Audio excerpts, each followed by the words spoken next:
let's inquire very carefully, what is thought? Why thought plays such an extraordinary part in our life? And what is thinking, which is same as thought? What is thinking?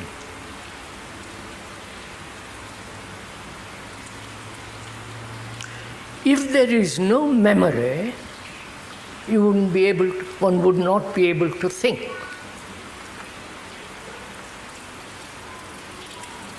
Clear?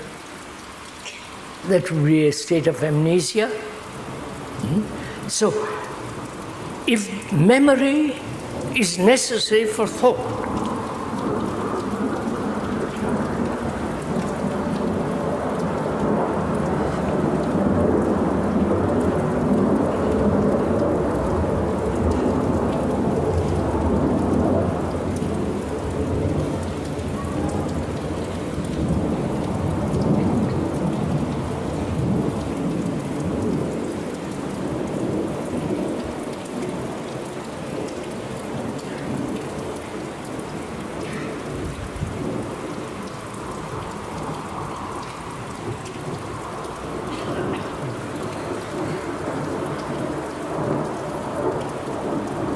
it's a small country.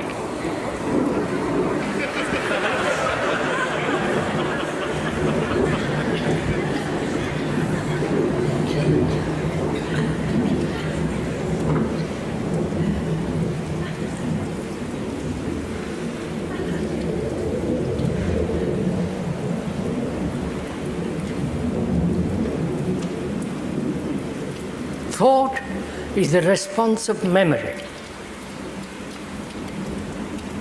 And memory is the outcome of accumulated knowledge. Right? Knowledge is gathered through experience. Right? That knowledge in the scientific world is gathered bit by bit or through jumps, right? Constantly accumulating. That knowledge is based on experience. And experience, please go into it carefully with us together, is experience limited?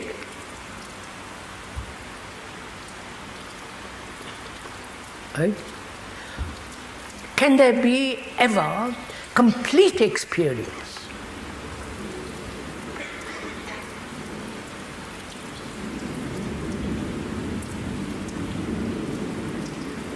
What does that word experience mean?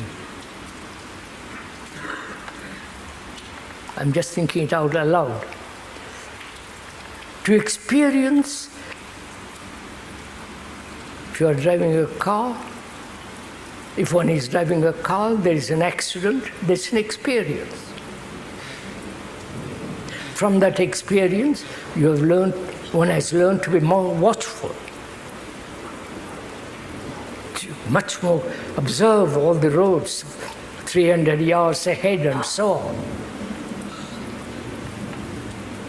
Now, we are asking, is experience limited? And who is the experiencer who is experiencing? Right? God.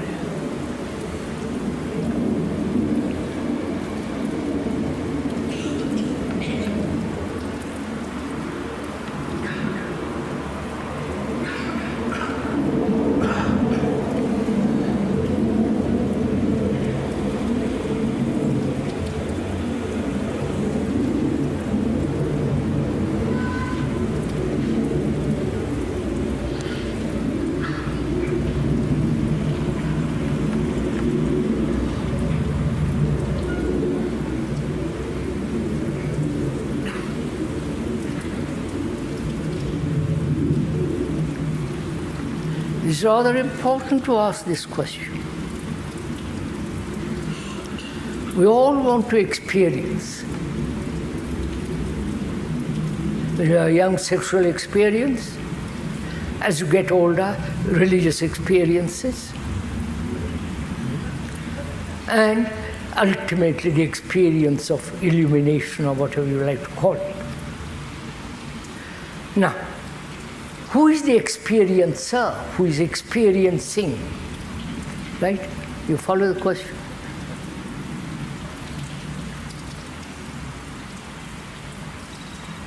One works, practices certain forms of so-called meditations, which are not meditation, but I will go into that later on.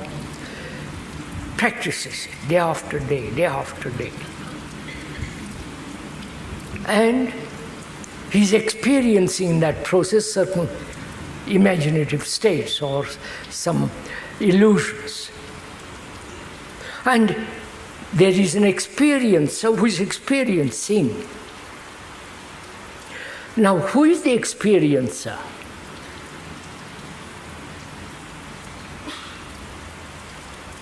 Is the experiencer different from the experience he is going to have? Okay. You understood my question? I want to experience, if one wants, I'll keep to myself. If I want to experience God, or that state of holiness, I'm not belittling it, I'm not being cynical. That God, that concept of illumination, thought has projected it, right? And I want to experience that which has thought put forward. See what is happening? I project something and then experience that something. Right? Is this clear?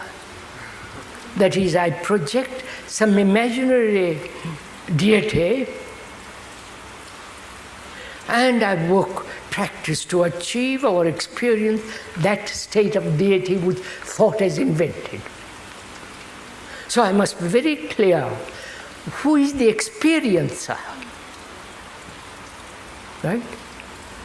Surely the experiencer is all the accumulated memories, right? Accumulated knowledge. And when he experiences something, either he must recognize it or it's no experience. If he recognizes, he already knows. You understand all this? So, thus, experience becomes very, very limited. Right? Look in the in the scientific world, knowledge is added bit by bit, right? Or during the last 100 years, it's jumped. But it's still limited.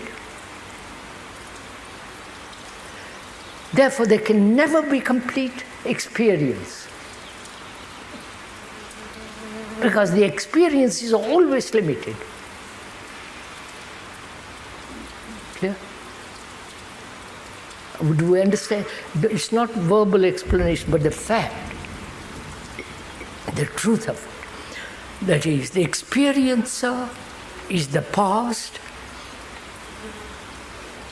and that experiencer, when he has experience of any kind, must recognize it as something which he is experiencing, which means he already knows that which has happened before, right?